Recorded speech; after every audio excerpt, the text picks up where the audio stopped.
수보리야, 인욕에 대해서 아는 바가 있는가? 그렇습니다. 부처님, 인욕은 참고 견디는 것을 통해서 얻어지는 지혜를 뜻합니다.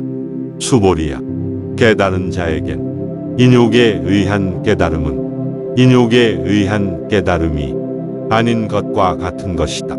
그래서 깨달은 자는 인욕에 의해서 깨달음을 얻었다고 말하는 것이다. 그 이유는 내가 전생에 깔링가라고 불리던 왕에게 몸을 베이고 사지가 잘릴 때에도 나에게는 고정된 영혼의 실체가 없다는 것을 알고 있었다.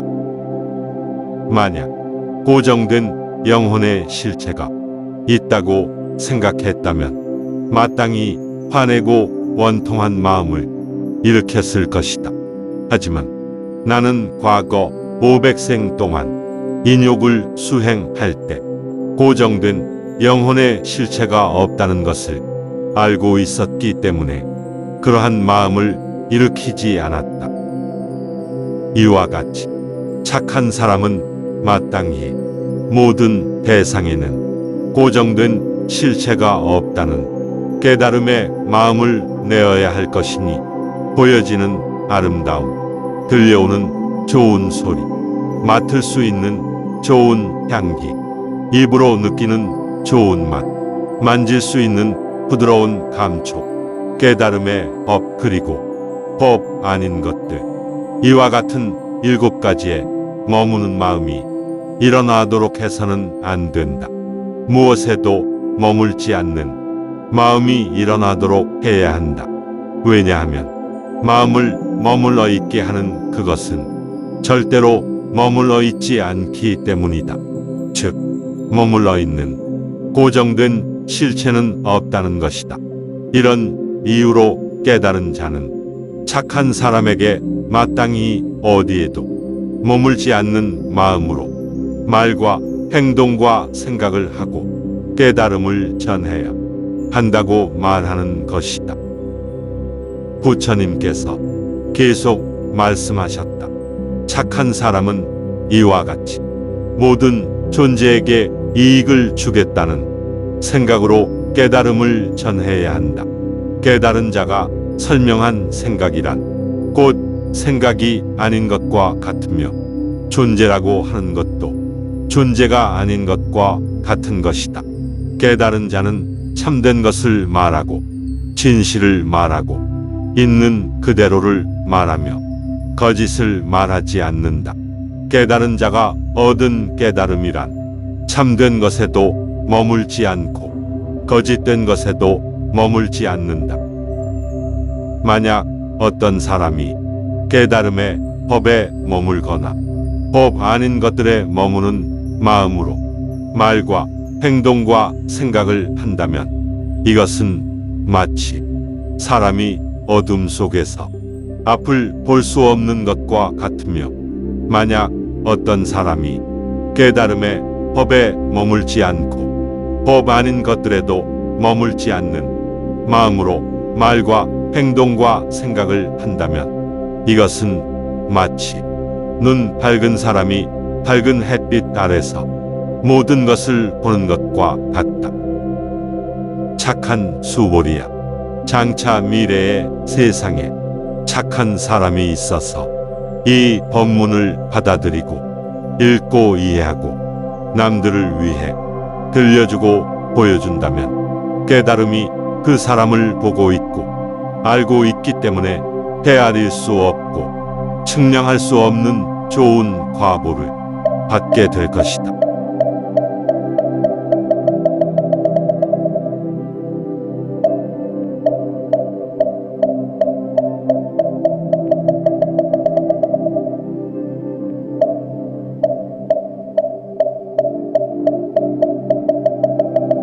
부처님께서 말씀하셨다.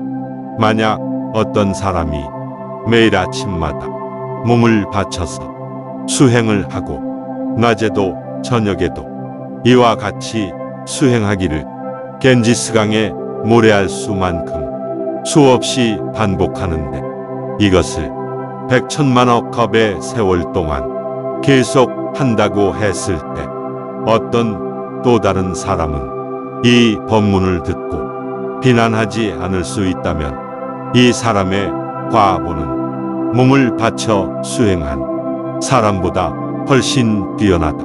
왜냐하면 그 과보는 헤아릴 수 없고 측량할 수 없이 크기 때문이다. 하물며 이 법문을 받아 지니고 읽고 쓰고 깊이 이해하고 다른 사람을 위해서 알기 쉽도록 설명해 주는 것은 더 이상 말할 필요가 없는 것 아니겠는가. 수보리야, 이 법문은 생각 또는 지식으로는 접근되기 어렵고 비교되어질 수 없다. 또한 이 법문은 깨달음을 찾기 위해 최상의 수레를 타고 길을 떠나는 모든 존재들의 이익을 위한 것이다. 만약 어떤 사람이 이 법문을 받아 지니고 읽고 깊이 이해하여 다른 사람을 위해서 자세하게 들려준다면 깨달음이 그 사람을 낱낱이 보고 있기 때문에 헤아릴 수 없이 크고 이루 말할 수 없이 넓고 끝없는 불가사의한 과보를 성취할 수 있을 것이다. 이러한 사람은 육신을 갖고 있을 때 안욕따라 삼약 삼보리를 지니게 될 것이다.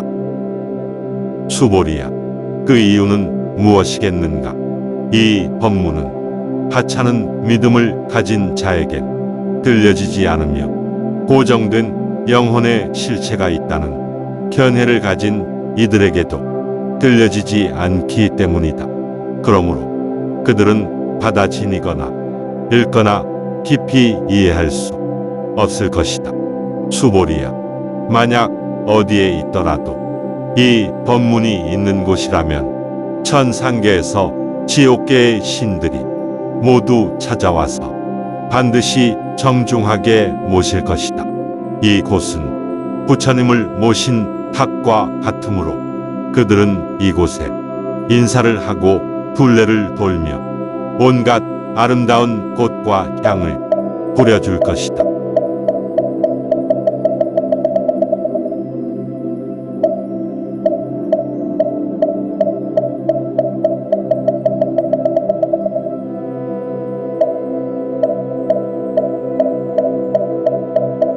그런데 수보리야, 착한 사람이 법문을 받아 지니고 읽고 깊이 이해하여 마음에 새기고 남을 위해 상세하게 보여주었는데도 만약 남들에게 모욕을 받게 된다면 그것은 어떤 이유이겠는가?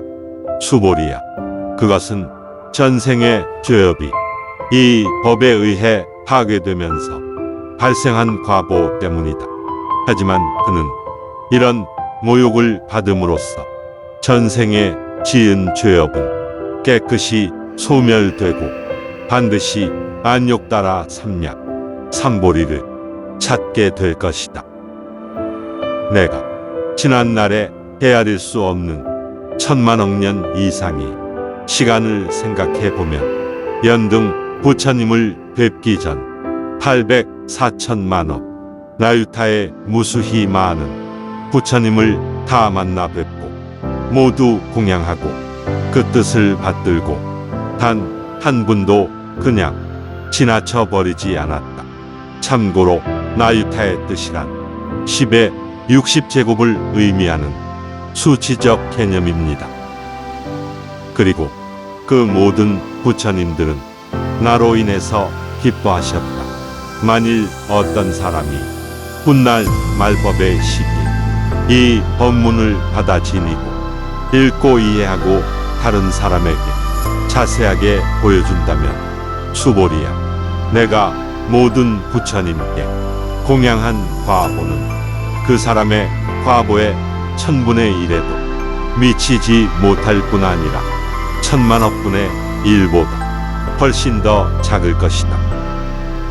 수보리야, 만약 말법의 시기에 이 법문을 받아 지니고 읽고 이해하고 다른 사람에게 설명한 그 과보에 대해서 다 설명한다면 어떤 사람은 그 말을 듣고 마음이 어지러워 의심하고 믿지 않을 것이다. 그러므로 수보리야, 이 법문은 그 뜻이 불가사의할 뿐 아니라 그 과보 역시 불가사의하다는 것을 알고 있어야 한다. 참고로 불가사의란 마음으로는 헤아릴 수 없는 이치라는 뜻이며 수치적으로는 10의 64제곱을 뜻하는 굉장히 큰 수입니다.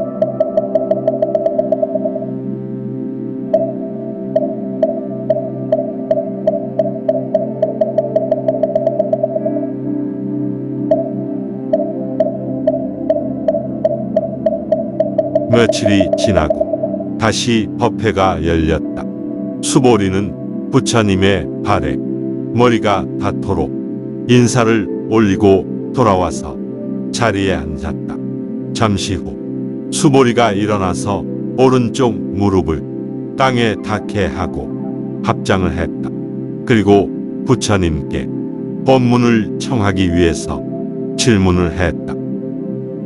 부처님, 안욕다라 삼약 삼보리심을 일으킨 착한 사람들은 마음을 어떻게 머물러 있게 하고 어떻게 수행시켜야 하며 어떻게 해야 마음으로부터 항복을 받을 수 있는 것입니까?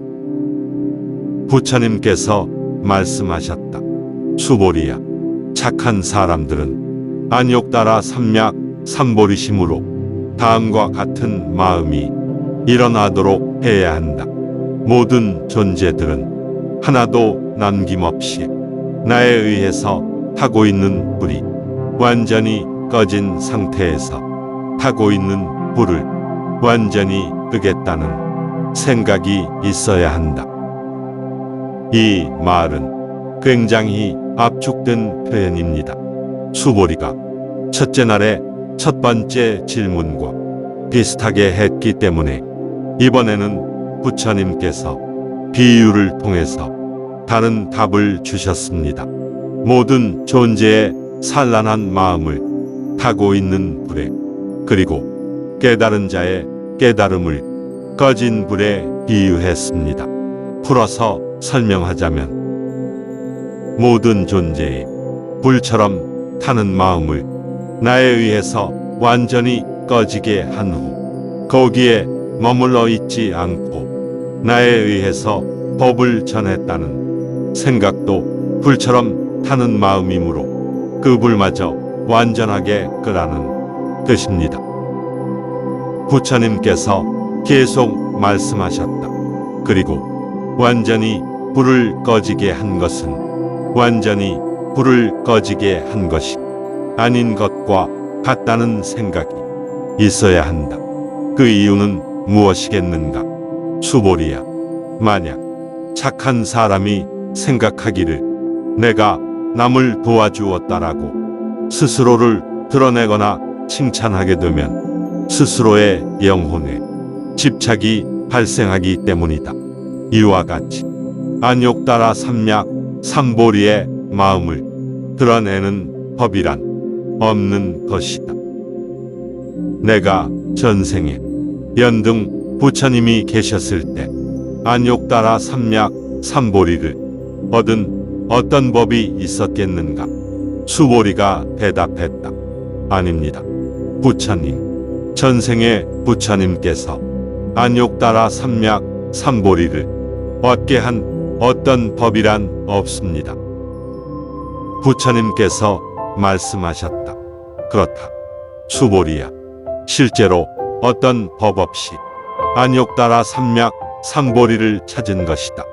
만약 어떤 법이 있어서 그것을 찾았다면 연등 부처님께서는 그대는 미래의 세상에 반드시 열애가 될 것이며 그 이름을 석가모니라고 예언하지 않았을 것이다. 그러나 실제로 어떠한 법도 없었기 때문에 내가 안욕다라 삼약 삼보리를 찾았으며 그러므로 연등 부처님께서 그대는 내세에 반드시 열애가 될 것이며 그 이름을 석가모니라고 예언하신 것이다. 왜냐하면 깨달은 자의 다른 명칭인 열애란 생겨나지 않는 법의 상태라는 뜻이기 때문이다. 수보리야, 생겨나지 않는 것 또는 형성되지 않는 것 또는 윤회하지 않는 것이 최상의 진리라는 것을 분명히 알아야 한다.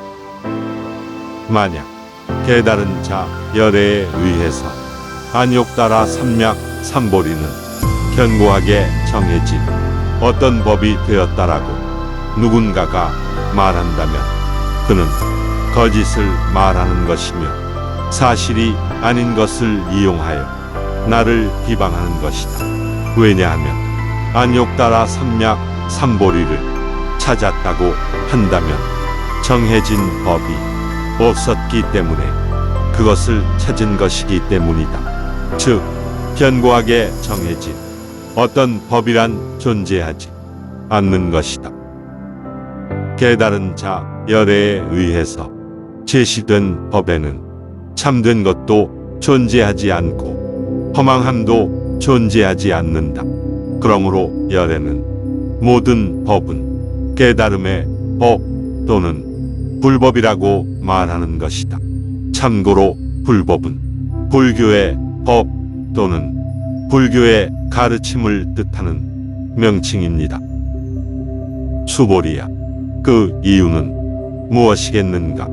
법은 법 아닌 것과 같다는 것이 열애에 의해서 설명되었기 때문이다.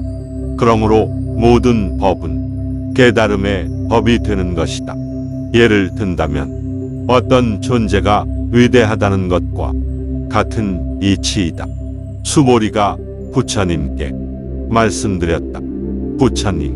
부처님께서 말씀하신 뜻은 위대한 존재는 위대한 존재가 아닌 것과 같기 때문에 위대한 존재라고 일컫는 것입니다. 다시 부처님께서 말씀하셨다. 수보리야, 착한 사람이 만약 내가 반드시 모든 존재의 불처럼 타는 마음을 완전히 꺼지게 할 것이다 라고 말한다면 그는 착한 사람이라고 할 수 없다. 왜냐하면 깨달음의 법에도 머물지 않는 사람을 착한 사람 또는 보살이라고 이름하기 때문이다.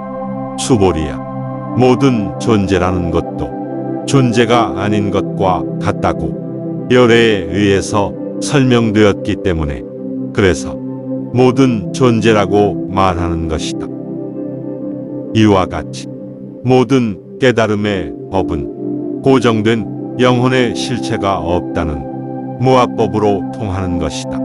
좀 더 자세히 설명하자면 고정된 실체가 없다는 생각, 무아법이란 어디에도 머물지 않는 마음이 계속 일어나게 되면 아무것도 없는 허공의 개념이 아니라 전체를 항상 두루 비춰보고 있는 어떤 존재나 어떤 영역에 갇히지 않을 뿐 아니라 고정된 언어의 개념에도 갇히지 않는 궁극의 깨달음과 일치가 되기 위한 가장 중요한 핵심인 것입니다. 만약 이와는 반대로 고정된 영혼의 실체가 있다고 생각한다면 누군가에 의해서가 아니라 오직 스스로에 의해서 어떤 존재 또는 어떤 영역 또는 언어의 제한된 개념에 갇히게 되는 것입니다. 부처님께서 계속 말씀하셨다. 수보리야, 만약 보살이 나는 반드시 이 세상을 깨달음의 법으로 거룩하고 아름답게 만들 것이다 라고 말한다면 이는 보살이라고 할 수 없다. 왜냐하면 거룩하고 아름다운 세상은 거룩하고 아름다운 세상이 아닌 것과 같다고 열애에 의해서 보여졌기 때문이다. 그래서 거룩하고 아름다운 세상이라고 일컫는 것이다. 만약 보살이 무아법에 통달했다면 열애는 그에게 보살이라고 부를 것이다.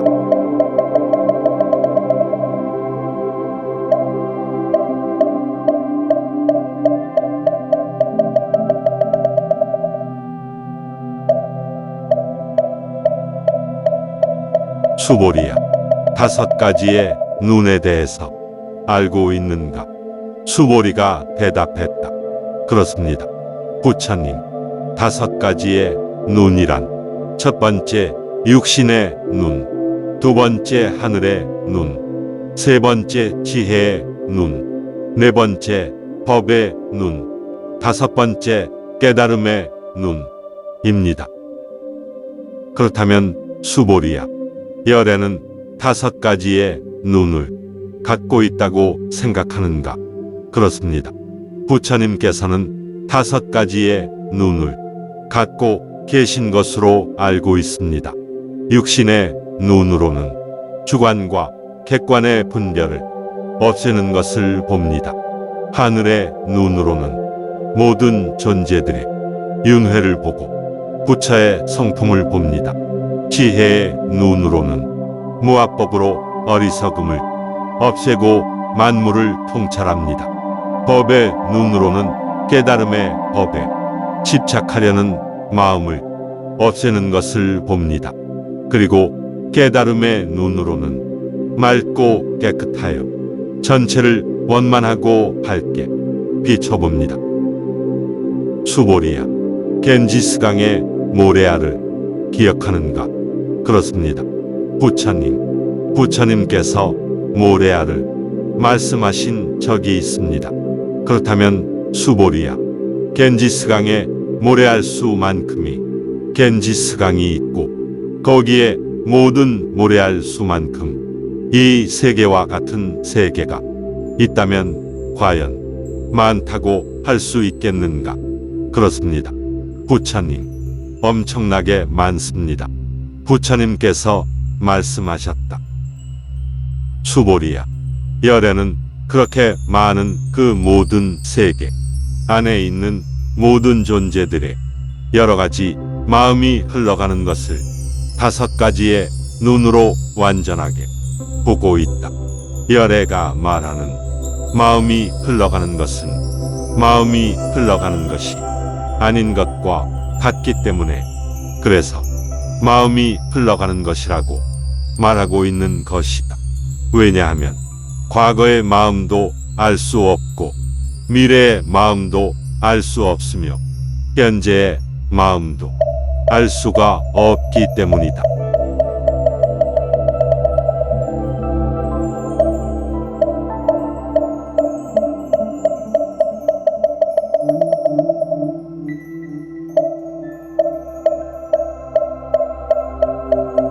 수보리야, 이것을 어떻게 생각하는가?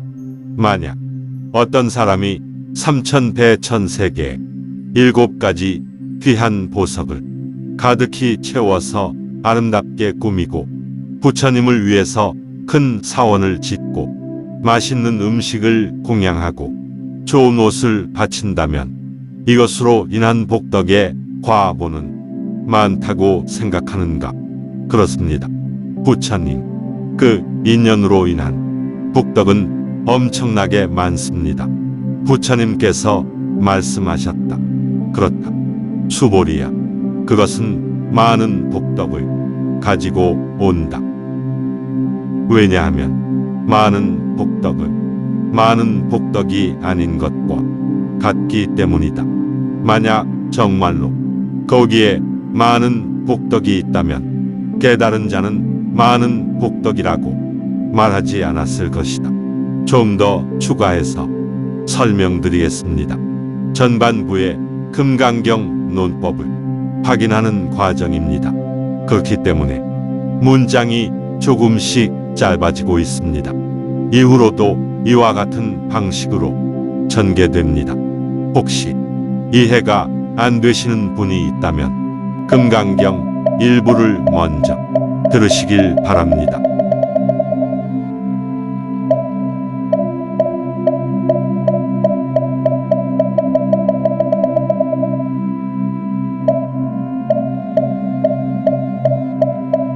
수보리야, 이것을 어떻게 생각하는가?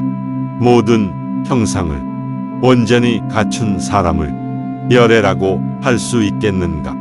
아닙니다, 부처님. 왜냐하면 부처님께서는 모든 형상을 온전히 갖추었다는 것은 모든 형상을 온전히 갖추지 않은 것과 같다고 말씀하신 바 있습니다. 그래서 모든 형상을 온전히 갖추었다라고 일컫는 것입니다. 수보리야, 그렇다면 열애가 갖고 있다는 32가지 모든 형상을 갖고 있다고 볼 수 있겠는가? 아닙니다, 부처님. 부처님께서는 부처님의 32가지 모든 형상을 갖고 있다고 볼 수 없습니다. 왜냐하면 부처님의 32가지 모든 형상을 갖고 있다는 것은 부처님의 32가지 모든 형상을 갖고 있지 않은 것과 같기 때문입니다. 다만 그 명칭이 부처님의 32가지 모든 형상을 갖고 있다고 한 것에 불과합니다.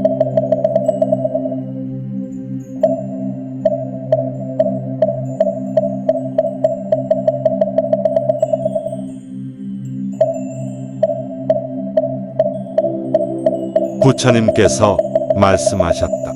수보리야, 열애가 생각하기를 나에 의해서 법이 제시되었다라고 할 수 있겠는가? 아닙니다, 부처님. 부처님께서는 나에 의해서 법이 제시되었다라고 생각하지 않습니다.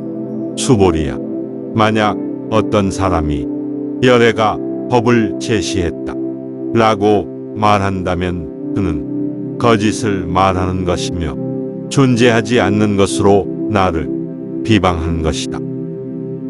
그 이유는 법이 제시되었다라고 했을 때 법이 제시될 만한 어떤 정해진 법은 없기 때문이다.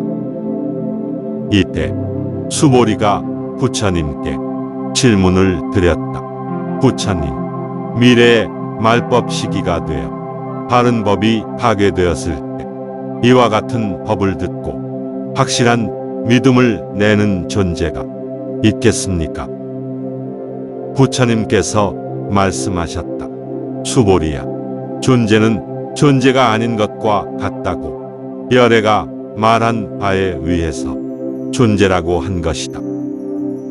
이 말은 굉장히 중요한 말입니다. 여기서 존재가 아닌 것의 의미를 확인할 필요가 있습니다. 금강경 일부의 앞부분에서 9가지 존재를 언급했었습니다. 이 9가지의 모든 존재가 아닌 것은 깨달은 자입니다. 정리해보면 9가지 존재는 깨달은 자와 같은 것이다. 즉 9가지 존재에도 머물지 않고 깨달은 자에도 머물지 않았다고 했을 때 그것을 다시 존재라든지 깨달은 자라고 이름 붙일 것도 없는 것입니다. 중요한 것은 규정된 언어에 머물지 않고 속박되지 않는 것입니다. 이러한 규정된 언어는 실제로는 무의미하기 때문에 비록 말법의 시기에 어리석게 살고 있더라도 아무런 제한 없이 누구라도 깨달음에 도달할 수 있음을 짧은 문장으로 보여주셨습니다. 참고로 이 글에서는 중생이라는 한자 말을 사용하지 않았습니다. 왜냐하면 중생이든 존재든 의미는 동일한 것이지만 중생이라는 말 속에는 어리석음의 뜻이 포함되어 있기 때문이었습니다.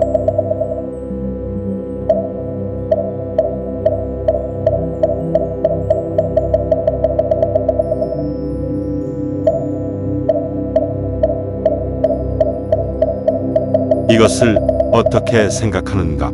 수보리야, 열의 깨달음에 의한 견고하게 정해진 어떤 법은 과연 있는 것인가?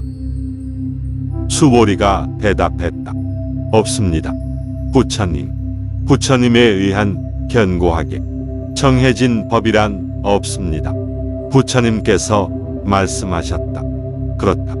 수보리야. 거기에는 드러낼 수 있는 고정된 법은 없는 것이니 그래서 그것을 안욕따라 삼약 삼보리 또는 최상에 적합한 동등한 깨달음이라고 일컫는다.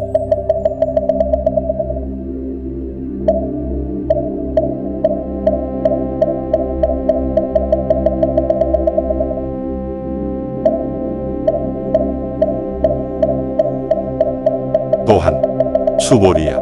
이 법은 높고 낮음이 없이 한결같아 어떠한 차이도 없기 때문에 안욕따라 삼약 삼보리라고 이름하는 것이다. 고정된 영혼의 실체가 없기 때문에 모든 적합한 방편을 통해서 안욕따라 삼약 삼보리는 깨달아지는 것이다. 수보리야. 적합한 방편이라는 것은 적합한 방편이 아닌 것과 같다는 것을 분명히 알아야 한다.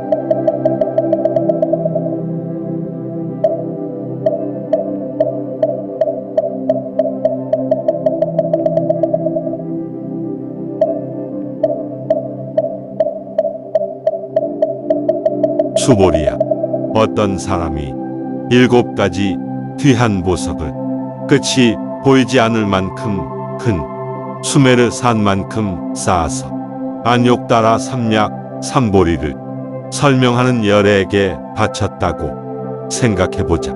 그리고 또 다른 어떤 보살이 이러한 법문에서 사국에만 가지고 다른 사람에게 가르쳐주고자 한다면 수보리야.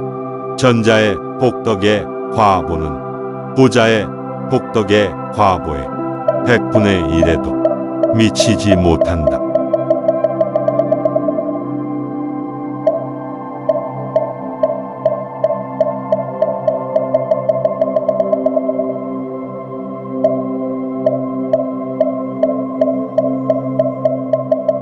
수보리야. 이것을 어떻게 생각하는가? 열애가 생각하기를 나에 의해서 모든 존재가 해탈되었다라고 할 수 있겠는가? 수보리야. 절대로 그렇게 생각해선 안 된다. 왜냐하면 열애에 의해 해탈된 존재는 없기 때문이다. 만약 열애가 해탈시킨 존재가 있다고 생각한다면 그것은 스스로의 영혼의 실체에 집착이 발생한 것이 되기 때문이다. 수보리야. 영혼의 실체에 대한 집착이란 것도 영혼의 실체에 대한 집착이 아닌 것과 같다고 열애에 의해 이름된 것이다. 다만 어리석은 자들이 거기에 집착할 뿐이다. 어리석은 자 역시 실제로는 어리석은 자가 아닌 것과 같은 것이다.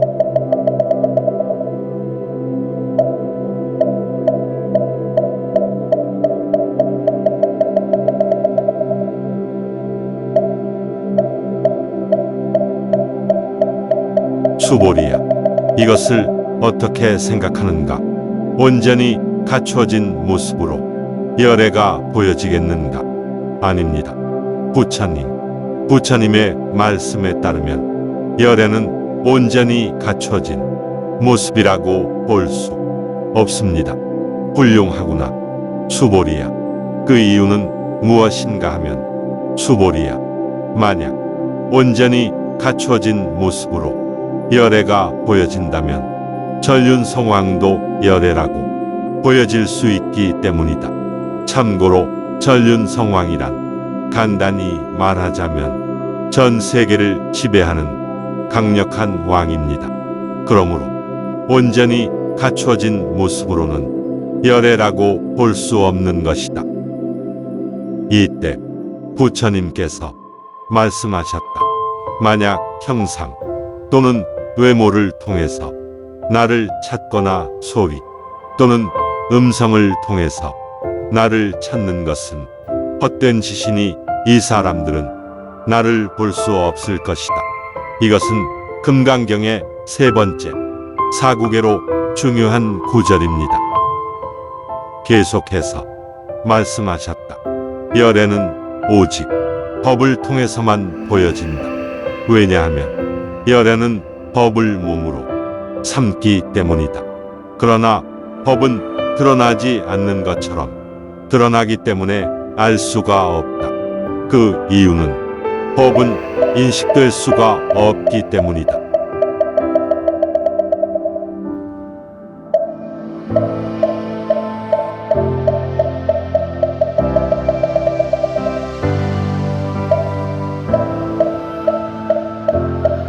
수보리야, 온전하게 갖춰진 모습을 가진 열애에 의해서 안욕따라 삼약 삼보리가 견고하게 깨달아질 수 있겠는가? 수보리야, 그렇게 될 수는 없는 것이다. 그 이유는 온전하게 갖춰진 열애라고 할지라도 안욕따라 삼약 삼보리는 견고하게 깨달아질 수는 없기 때문이다. 그리고 수보리야, 깨달음을 찾는 사람들은 어떤 법이란 없거나 또는 끊어져서 사라진다는 생각을 해서는 안 된다. 왜냐하면 안욕따라 삼약 삼보리의 마음을 일으킨 사람이라면 법이 없다는 근거는 없다는 것을 알기 때문이다.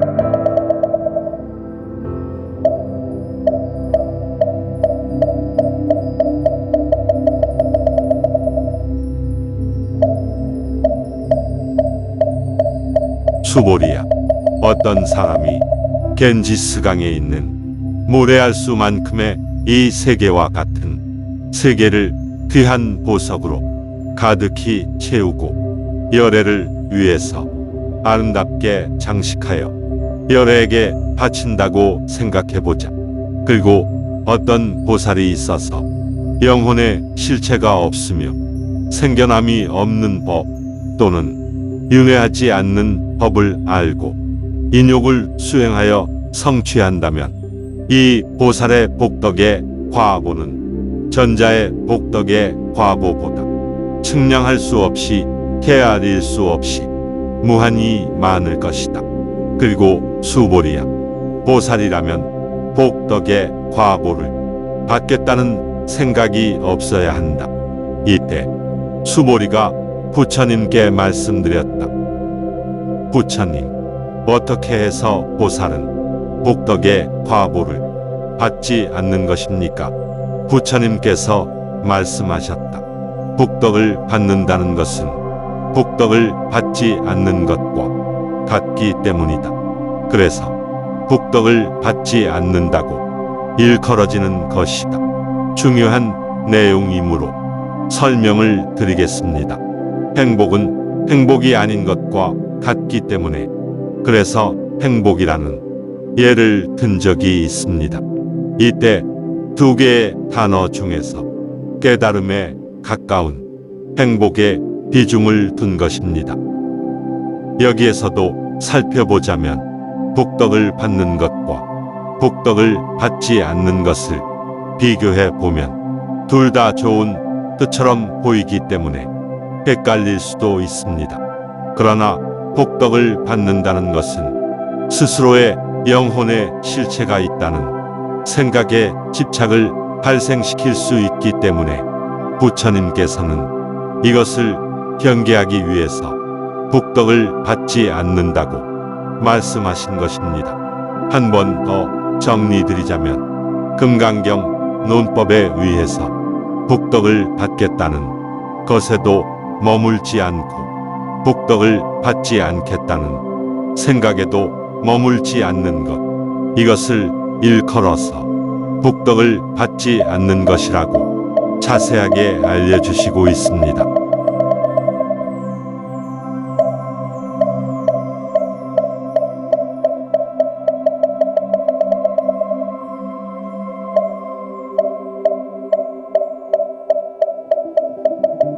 수보리야, 만약 어떤 사람이 열애가 온다, 서 있다, 또는 앉아 있다, 누웠다, 이와 같이 말한다면 그 사람은 내가 말한 것의 의미를 이해하지 못한 것이다.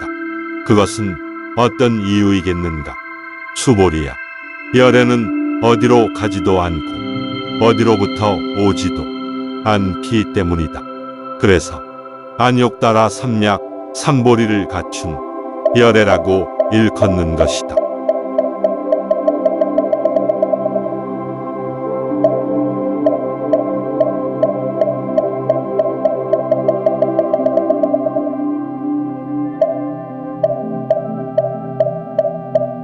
수보리야, 만약 어떤 사람이 삼천대천 세계를 잘게 부서뜨려서 미세한 티끌과 같이 매우 작은 입자로 만들었다고 가정해보자. 수보리야, 이 경우에 미세한 입자들은 많다고 할 수 있겠는가? 수보리가 대답했다. 엄청나게 많습니다. 부처님, 그 이유는 입자가 많다는 것은 입자가 많다는 게 아닌 것과 같기 때문입니다. 또한 입자라는 것도 입자가 아닌 것과 같기 때문에 입자라고 일컬어지는 것입니다. 그리고 삼천대천세계라는 것도 삼천대천세계가 아닌 것과 같기 때문에 삼천대천세계라고 일컬어지는 것입니다. 거의 마지막 부분이므로 반복적인 응용학습을 시켜주시고 있습니다. 한 가지만 더 추가해 보겠습니다. 고통은 고통이 아닌 것과 같기 때문에 고통이 아닌 것입니다. 계속해서 수보리가 부처님께 말씀드렸다. 부처님, 그 이유는 만약 세계가 존재한다면 하나로 합쳐진 형태로 존재하는 것입니다. 그러나 하나로 합쳐진 형태란 하나로 합쳐진 형태가 아닌 것과 같기 때문에 그래서 하나로 합쳐진 형태라고 일컫는 것입니다. 부처님께서 말씀하셨다. 수보리야, 그러나 하나로 합쳐진 형태란 설명될 수 없다. 그것은 법도 아니고 법 아닌 것도 아니기 때문이다. 다만 어리석은 자들이 세계라는 것에 집착할 뿐이다.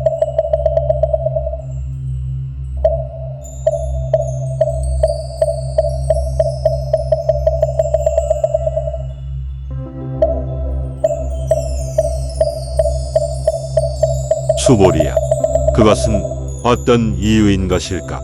만약 어떤 사람이 열애가 영혼의 실체가 없다 라고 말한 것을 들었다고 한다면 과연 이 사람은 내가 말한 뜻을 제대로 이해한 것인가? 수보리가 대답했다. 아닙니다. 부처님, 그것에 대한 이유는 다음과 같습니다. 영혼의 실체가 없다는 것은 영혼의 실체가 있다고 한 것과 같습니다. 영혼의 실체가 없는 것에도 머물지 않고 영혼의 실체가 있다는 것에도 머물지 않는 것을 동시에 일컬어서 영혼의 실체가 없다고 말씀하신 것입니다. 부처님께서 말씀하셨다. 보살이라면 당연히 그처럼 알아야 하고 그처럼 보아야 하며 그처럼 믿고 이해해야 한다. 깨달음의 법에 머물지 않는 보살이 안욕따라 삼약 삼보리의 마음을 일으킨 보살이라고 할 수 있다. 그것은 어떤 이유인가? 법이 있다는 생각은 법이 없다는 생각과 같다고 이미 밝힌 바 있기 때문이다. 그래서 법이 있다는 생각으로 일컫는 것이다.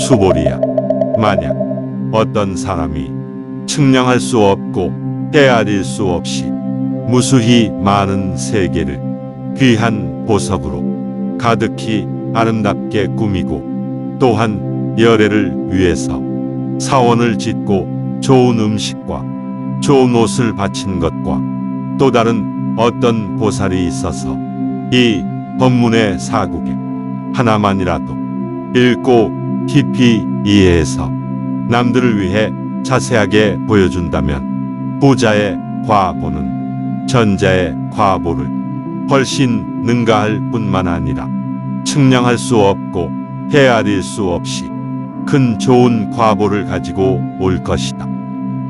그렇다면 수보리야, 이 법문을 남들에게 어떻게 알려줄 것인가?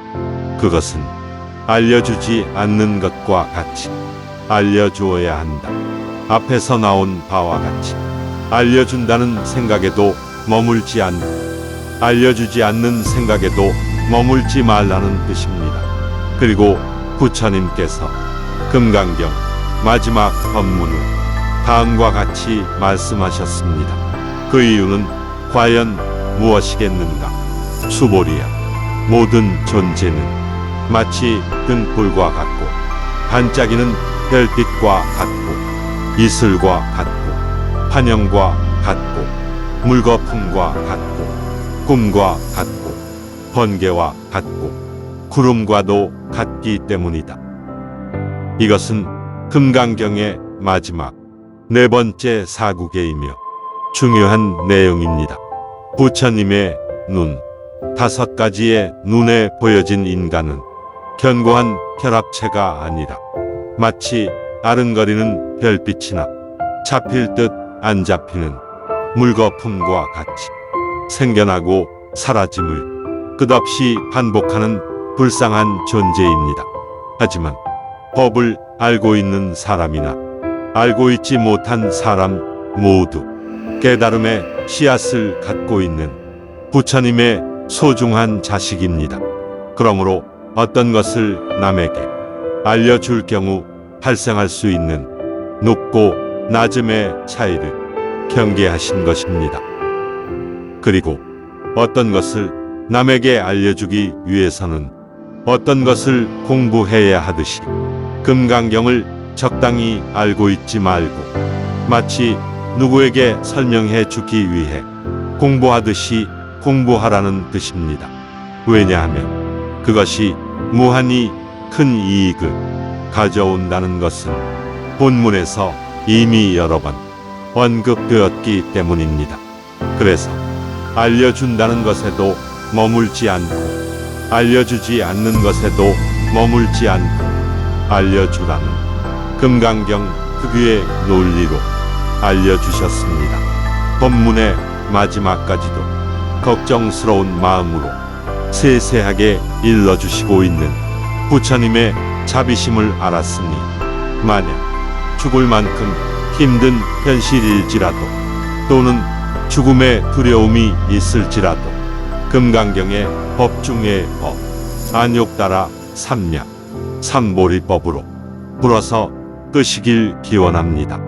이 글이 널리 퍼지도록 하는 것 역시 깨달음의 법을 전하는 가장 빠르고 가장 쉬운 새로운 전법이라고 생각합니다.